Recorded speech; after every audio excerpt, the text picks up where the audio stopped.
ડાકોરમાં રણછોડજી મંદિરમાં ભક્તોનું હૈયેથી હૈયું મળ્યું છે અને જય રણછોડ માખણ ચોરના ગગનભેદી નારા ગુંજી ઉઠ્યા હતા। ત્યારે ડાકોરમાં 12 લાખથી વધુ ભક્તોનો મહેરામણ ઉમટી પડ્યો હતો અને ભક્તોએ લાંબી કતારોમાં ઊભા રહી રણછોડરાયજીના દર્શન કર્યા હતા। તો ડાકોરના ઠાકોર રણછોડજી ભક્તો સાથે હોળી રમી રહ્યા છે। યાત્રાધામ ડાકોરમાં અત્યારે ભક્તોનું ઘોડાપૂર ઉમટી પડ્યું છે। ત્યારે ઠાકોરજીને લઈને લડ્ડુ ગોપાલજીને લઈને યાત્રિકો ઠાકોરજીના દર્શન માટે અત્યારે આવી રહ્યા છે।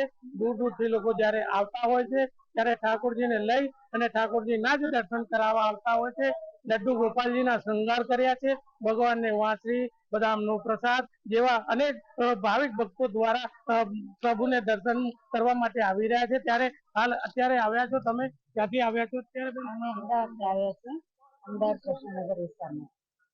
કેટલા સમયથી આવો છો ને કઈ રીતે ઠાકોરજીના તમે આ હોળી પૂનમે દર્શન? અમે લગભગ 20 વર્ષથી આવીએ છીએ અને પૂનમે દર્શન કરવા આવતા હતા। અમે લાલજી ભગવાન જોતા હતા, પછી અમને એમ થયું કે અહીંથી અમે એક લાલજી ભગવાન લઈ જઈએ અમારા ઘરે।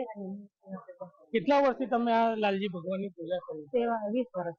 20 વર્ષથી કરો તો ખાસ કરીને ઠાકોરજીના દર્શન કરતા લોકો અત્યારે 20 વર્ષથી લડ્ડુ ગોપાલજી લાલજી મહારાજની પૂજા કરે છે અને આ બેનને પૂછી બેન અત્યારે ઠાકોરજીને કેવી રીતે તમે સેવા કરો? સવારે વહેલા ઉઠીને પહેલા લાલાને કપડાં પહેરાવીએ, પહેલા તો ઉઠીને એને દૂધ મૂકી દો, પછી મોડા અડધો કલાક દૂધ થાય ને પછી એને નવડાવી ધોવડાવીને તૈયાર કરું, પછી આપણે કામ મૂકે પ્રસાદ મૂકે પાણી મૂકે તે રીતે સવારે કરીએ। લાલાની ઈચ્છા થાય તો પછી ક્યારેક દૂધ પાક ને એવું બી ખાય છે।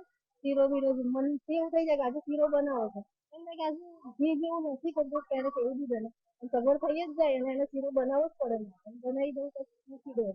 આ હોળીએ ભગવાન જયારે ધૂળેટી રમવાના છે ત્યારે તમે ભગવાનને ધૂળેટી કઈ રીતે રમો? એમની માટે 2 ડોલો પિચકારી બધું લાવી મૂકીશું ઘેર।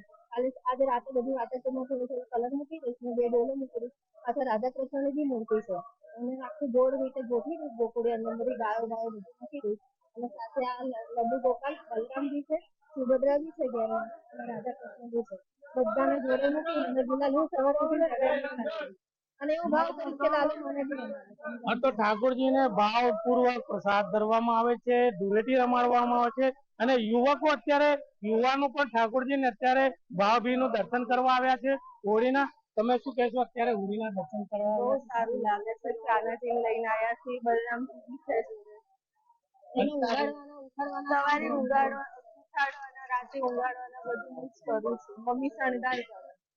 તો ઠાકોરજીને ખાસ કરીને અત્યારે રણછોડરાયજીના દર્શન કરવા લડ્ડુ ગોપાલજી લાલજી મહારાજને લઈને આવ્યા છે। બલભદ્ર પણ સાથે છે અને ઠાકોરજીના દર્શન કરી ભાવભીની શ્રદ્ધાપૂર્વક અર્પણ કરી રહ્યા છે યાત્રિકો। જય રણછોડ ના સાથે અત્યારે ડાકોર પહોંચી રહ્યા છે। ખેડાથી ભાવેશ શર્મા, મંતવ્ય ન્યૂઝ।